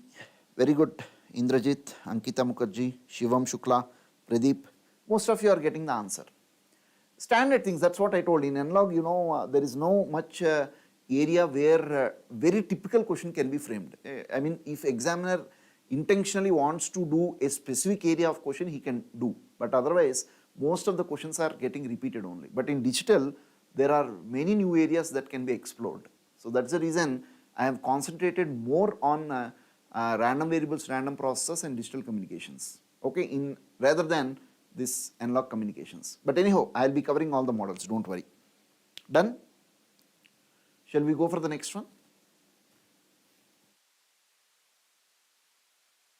Right. Next question. See this. Consider a periodic message signal as shown in the figure below. So this is a rectangular periodic signal. Okay. This is fed to an AM modulator and the output of the modulator is a standard AM signal with perfect modulation. What do you mean by perfect modulation? Indirectly he is saying the value of modulation index is 1. That is the meaning of perfect modulation. Under modulation means mu is between 0 and 1. Over modulation means mu is greater than 1. The power efficiency of the modulation scheme in percentage is dash. So what is the power efficiency? Power efficiency or modulation efficiency formulas are one and the same. What is that value? Mu square into normalized power of the message signal by 1 plus mu square into normalized power of the message signal. Very, very important. Generally what you remember is mu square by 2 plus mu square. That formula has to be used only when your message signal is a single tone signal. Okay, whenever you have any type of message signal, this is a formula that we have to use. Done? Is it clear or not? Now, what is the normalized power of the message signal? It is nothing but power of the message signal divided by peak possible maximum magnitude square of your message signal. This is what we call it as normalized power of the message signal. So first of all, what is the power of the message signal? Directly use power formula. Limit t tends to infinite, 1 by capital T, integral over one period from minus t by 2 to plus t by 2, mod of x of t whole square dt. Correct or not? Now, what is the period of the given signal? You take any edge. If you take minus 0.5, again the function is repeating at 1.5. So period is obviously 2 seconds. So what is the power of the signal? Power of the message signal PM is 1 by 2. You have to take your integral over one period. So I am taking a signal existing from minus 0.5 to plus 0.5. In one period, this is the region where my signal is existing. Mod of x of t whole square becomes 16 dt. So obviously, this becomes 16 by 2, 8 watts.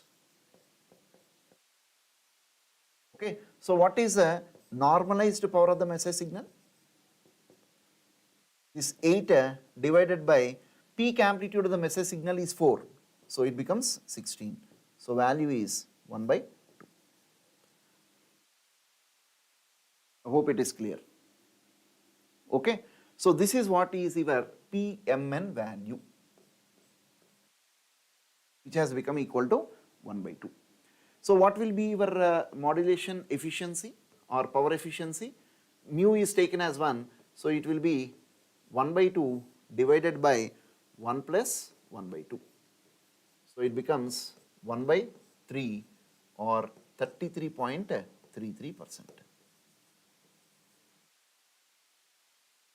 So he is asking in percentage. So you can straight away write 33.33.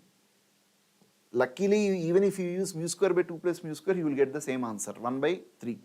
But this is the exact formula that you have to use. Okay, because message signal can be anything. It need not be necessarily a single tone signal. For a single tone signal, this PMM is always 1 by 2 because power of a message signal is what? A by root 2 whole square, a square by 2 divided by peak amplitude of message signal. Single tone signal is AM square, so it will be always 1 by 2. In this question, we got 1 by 2, so that's the reason it became simple. Okay, hope you got this point. Yeah, most of you got the same answer.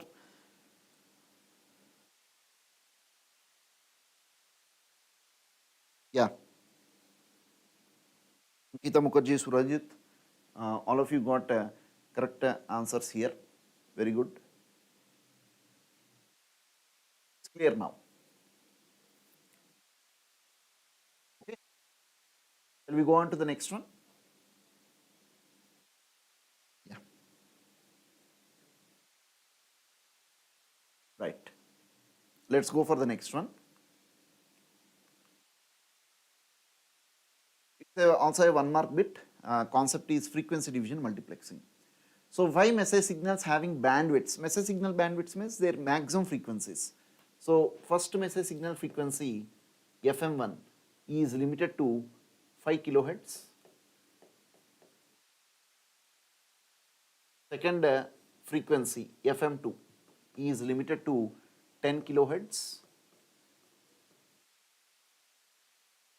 FM3 is limited to 10 kilohertz. Means all these are band limited signals. Their maximum frequencies itself becomes their bandwidth. FM4 is limited to 2 kilohertz and FM5 is limited to how much? 5 kilohertz. That's all. Yeah. So these are the maximum frequency components of these 5 message signals. Are applied to AM, DSB, SSB and AM modulators respectively and the transmitted to a channel using FDM. The guard band is 1K. Bandwidth required to transmit the multiplexed signal is dash. So first one is applied to AM. So when you apply the signal to an AM modulator, what is the requirement on bandwidth? This would become equal to 10 kilohertz, twice the maximum frequency. If you apply second one, it is applied to DSB-SC modulation scheme. So here also bandwidth is twice max, so it will be 20 kilohertz. Third one is applied to SSB modulation, whether it is upper side band or lower side band. Bandwidth is its highest frequency component, which becomes 10 kilohertz. And fourth one is also applied to SSB. So the bandwidth here also happens to be its maximum component, which is 2 kilohertz. Last one is again applied to standard AM. So here bandwidth will be again 2 Fmax. So it becomes 10 kilohertz. Got it? Okay. Now, what would be the multiplexed signal bandwidth? Multiplexed signal bandwidth. How much? It will be sum of all these individual bandwidths. How much you got? 30, 40, 50 plus 2, 52 kilohertz. Along with this, how many number of guard bands you require? Between two successive signals, you have one guard band. 5 are there, so 4 guard bands are enough. So 4 into guard band allotted for each is 1 kilohertz. Take as 1K. So what would be the multiplexed signal bandwidth? It becomes 56 kilohertz. Finished. That's all. That is the answer. So your answer will be 56 kilohertz. Clear? Yeah, most of you I think you got B. Uday, Panasa, Good, you have given the formula also, bandwidth plus n minus 1 into guard band. Simple question, 1 mark bit. These type of questions, in analog communication, possibilities are there. For 1 mark, definitely you can expect this model. Very simple. Just take a individual signals bandwidth and n minus 1, number of signals minus 1 into bandwidth allotted for each guard band. That will give you the total bandwidth of the multiplexed signal.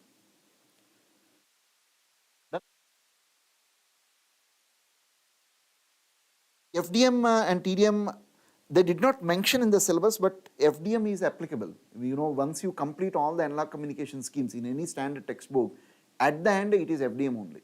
So better just refer once, it's not a big deal.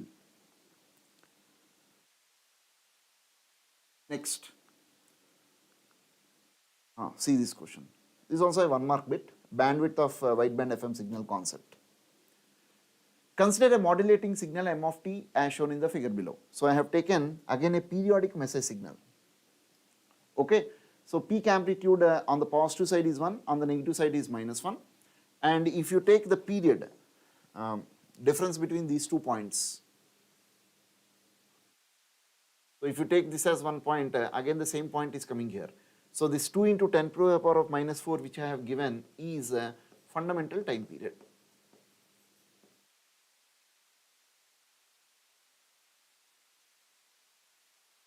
In seconds.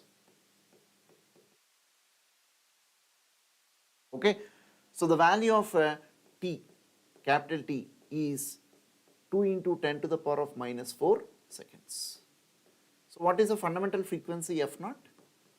It becomes 1 by 2 into 10 to the power of minus 4, or you can say 5 kilohertz, 10 power 4 by 2.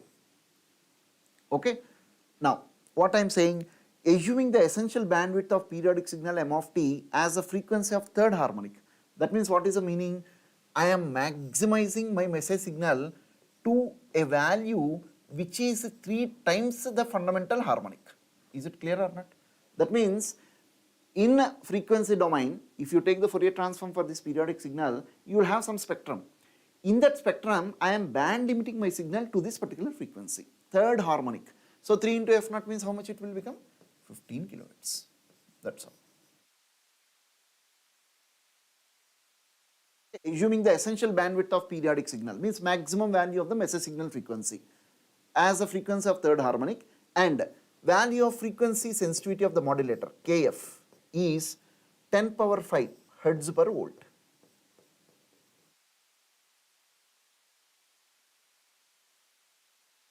The bandwidth of FM signal in kilohertz is dash. So what is the value of beta of FM? It is a delta F max divided by F max. So delta F max is Kf into maximum possible magnitude of message signal divided by maximum frequency that you are considering in your message signal. Don't write Kf into AM. Kf into AM is only for single tone modulation. When you take any message signal, m of t max value. So Kf is given to you as 10 power 5. Peak magnitude of the message signal I have taken as 1. Be very careful. Sometimes this will be 1, this will be minus 2. Then which value will you take? You have to take 2. Maximum possible value of your message signal, magnitude wise. So it should be there. Divided by what is F max? 15 kilohertz. So it becomes equal to 100 by 15 or 20 by 3. That's all. Is it clear or not? Delta F max is Kf into maximum possible magnitude of message signal by maximum frequency of the message signal. Done. 20 by 3. Now, the bandwidth of the FM signal, what is this value? Is it wideband FM or not? Value of beta which you got is sufficiently greater than 1. 20 by 3 means 6 point something, definitely greater than 1. So, wideband FM. So, what is the bandwidth using Carson's approximation? 2 into beta of FM plus 1 into maximum frequency of the message signal. So it will be equal to 2 into this 20 by 3 plus 1 into message signal maximum frequency is 15K. That's all. See how much you are getting.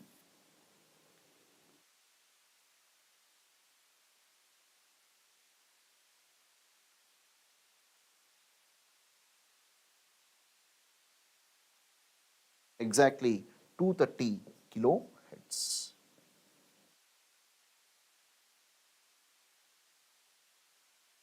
So what is he asking? The bandwidth of FM signal in kilohertz is 230.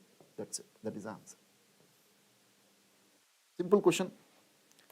Most of you might be getting the answer correctly. Yeah.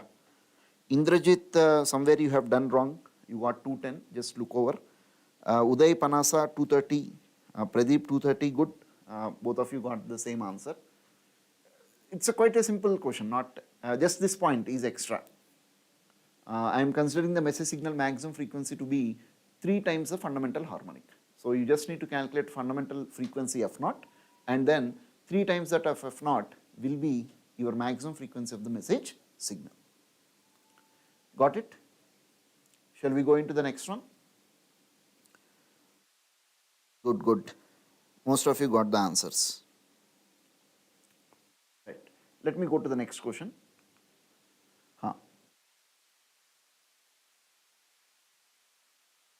This is on power calculation. An FM signal is generated using single tone sinusoidal signal of frequency FM. So basically we are doing single tone modulation here. The modulation index is 6. So beta is 6. Means what is the meaning? Definitely we are dealing with a wideband FM signal.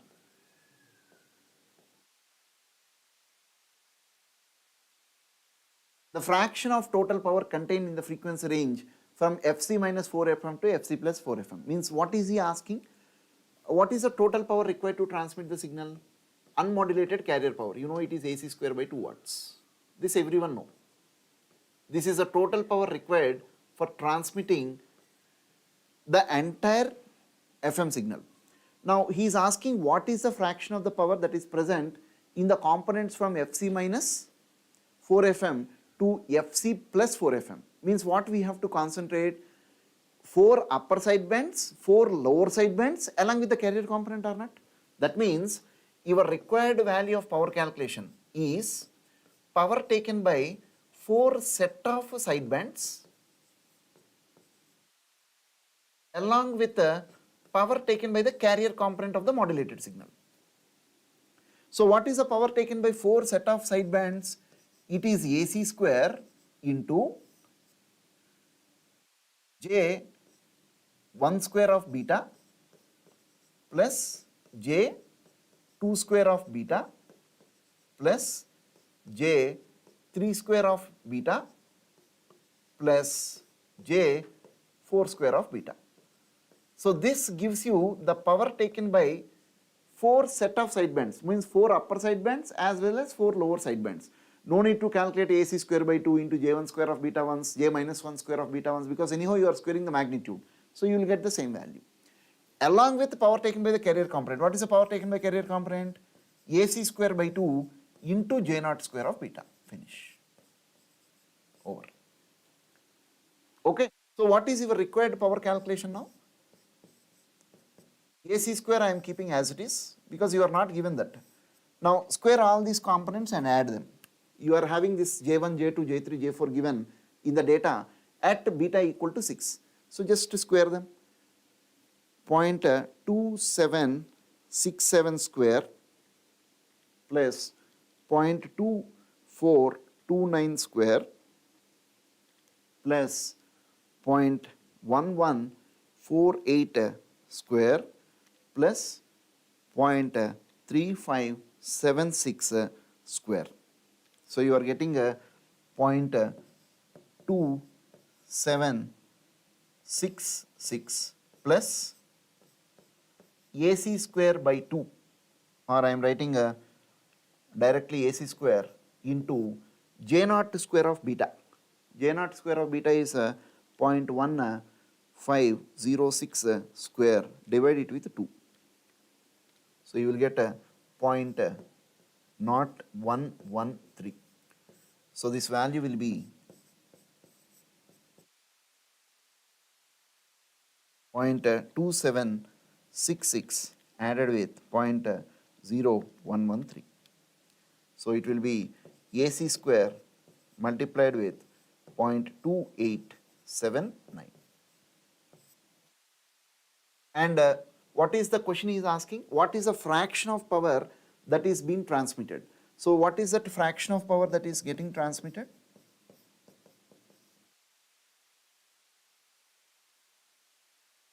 When compared with total transmitted power, AC square into 0.2879 by total power required to transmit is AC square by 2. So that 2 I am writing in numerator. So this 2 and 2 will, AC square and AC square will get cancelled. So you will have 0.2879 into 2, 0.5758 or approximately 57.58%. This is the amount of power that is present in 4 set of sidebands as well as carrier component. So your closest choice is 57.6. That will be your right choice.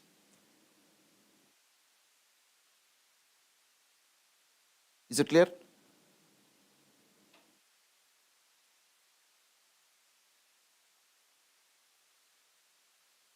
Are you getting or not?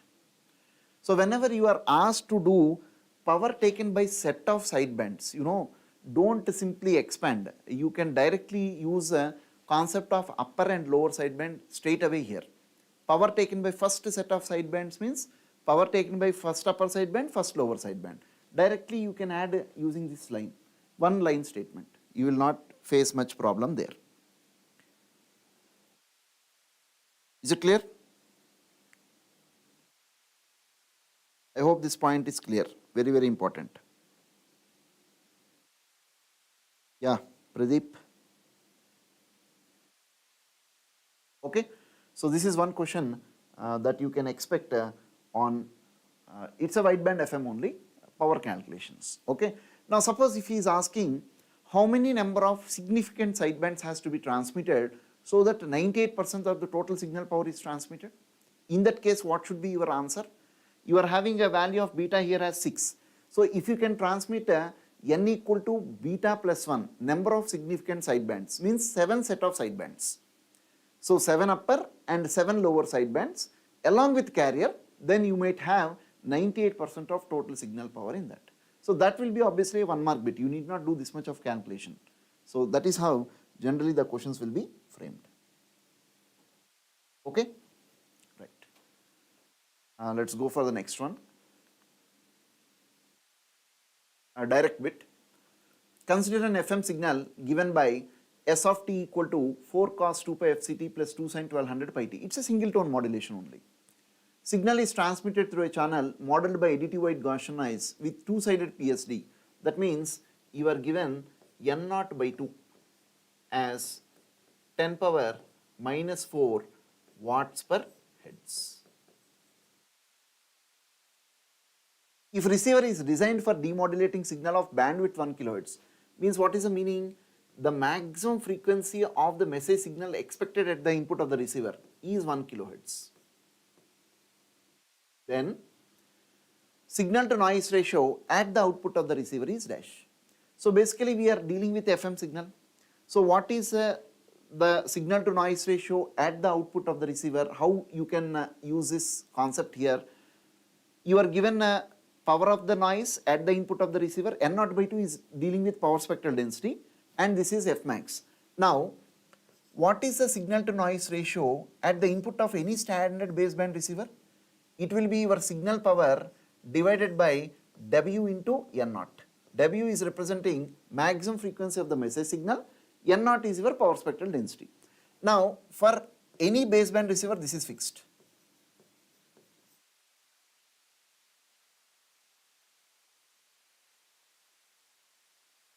For any baseband receiver, this value is always fixed.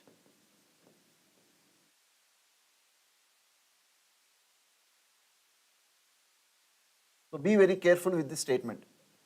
Okay. Now what we are interested in, what is the signal to noise ratio that we have to calculate. So what will be obviously the power of the signal that you are getting here?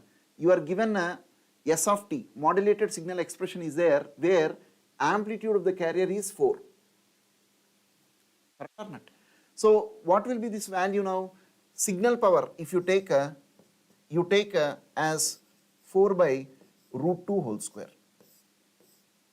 So this becomes equal to 16 by 2, which is equal to 8.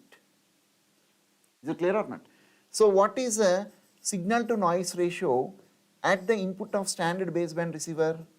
8 divided by W is the bandwidth of the message signal, which is 10Q, into what is the value of N naught? Two-sided power spectral density is given.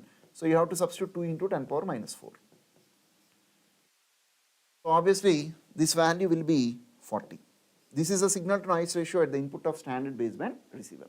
Now, what is the value of beta? Beta is, you can see directly from here, you can take it as a 2. For a single tone modulation, the value of beta which he is giving here, if you compare with standard expression, it is equal to 2. So what we can use here, the figure of merit for single tone modulation is figure of merit for FM with single tone modulation.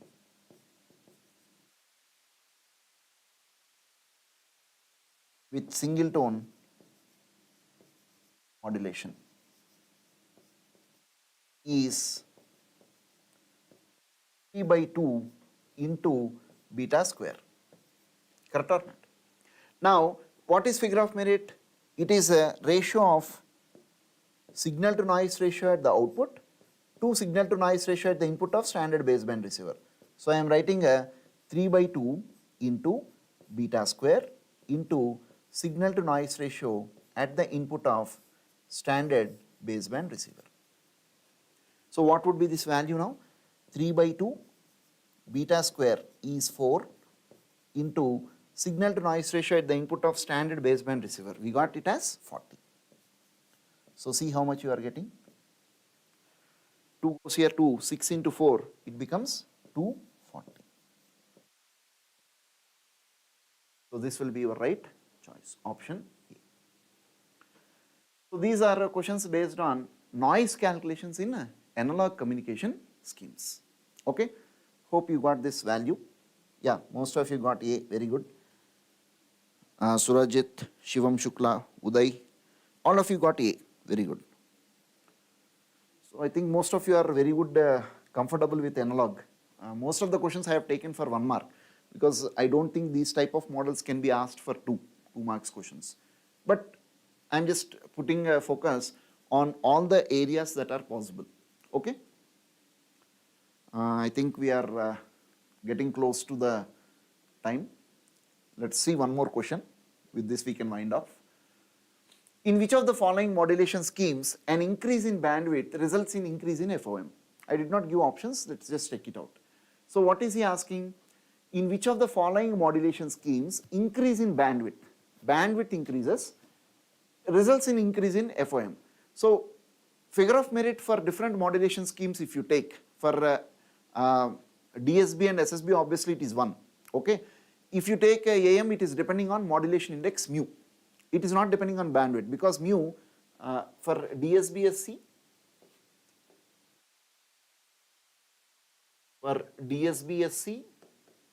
and SSBSC, basically FOM is independent, it is constant, equal to 1. For standard AM, what is the figure of merit? FOM value we are having as mu square into normalized power of the message signal divided by 1 plus mu square into normalized power of the message signal. Or not? Now, in this, what is mu? Mu is Ka into maximum possible magnitude of your message signal. So this is not depending on bandwidth, it is depending on amplitude of your message signal. So you can rule off. What is your figure of merit in case of FM, wideband FM? It is 3 beta square into normalized power of the message signal. Similarly, if you take a phase modulation, figure of merit is beta square into normalized power of the message signal. So this is your beta of FM and this is beta of PM. So what is beta of FM? It is a delta F max, I mean the modulation index which you are writing in case of FM or PM. What is happening when you increase the bandwidth? What is the relation on formula of bandwidth for these two cases? If you take the relation on bandwidth for these two cases, bandwidth formula is same, 2 into beta plus 1 into FM, correct or not? That beta value depends whether it is FM or PM, you have to substitute there. So what is happening? Obviously if you increase bandwidth, this right side factor, is it increasing or not? I mean the relatively this is definitely increasing. So your only FM and PM is having a chance of getting FOM affected with bandwidth. All the other modulation schemes has no effect. That means only possible choice you are having is B as well as C. Multiple select questions. Both B and C are correct. There is no chance with remaining modulation schemes. Amplitude and SSB, there is no dependence on figure of merits. So this is how you can go with that choice. Most of you are telling it as B, depends on beta. So you can go with both the cases. So I think we are in time. Information theory and coding, you can just refer the important areas. Basically questions related with conditional entropies, H of x given y, H of y given x, and also channel capacity theorem, and information transfer between x and y. So these areas please concentrate, just refer the fundamental points. You can expect one question, definitely one question will come. So I planned of covering most of my time, 60 to 70% of my time slots for this random variables, random process and digital communication, and remaining part on analog and information theory and coding. So analog I could cover sufficient questions, but information theory and coding, please refer the important areas, conditional entropies, channel capacity, information transfer between transmitter and receiver. That would be sufficient enough. I think it's better to wind off here, and whatever we have covered today and yesterday, I focused mostly on all the areas. I did not leave any areas. Most of the areas I have touched. So when you do your preparation, your revision, whatever it is, just focus on these points. Whatever things we have covered, just refer them, and I don't think there will be any doubt. If you are able to do these questions with absolute clarity, then definitely whatever the question comes in exams, you can make it out. Okay? So that's it. So if you are interested in taking any of the plans of our coaching, you can just use this code SRAVC15, only valid up to tomorrow. So this gives you an offer of 15% on all online GATE and ECE courses. You can refer your friends also. If they are interested, they can join. So that's it from my side. I wish you all the best, and concentrate in doing your answers correctly. Don't make any mistakes. The less the mistakes, the better the ranks. It's not that you attempt so many questions. The questions which you attempt, if they are perfectly correct, that is enough. That is your motto. Okay? All the best for your future. Thank you.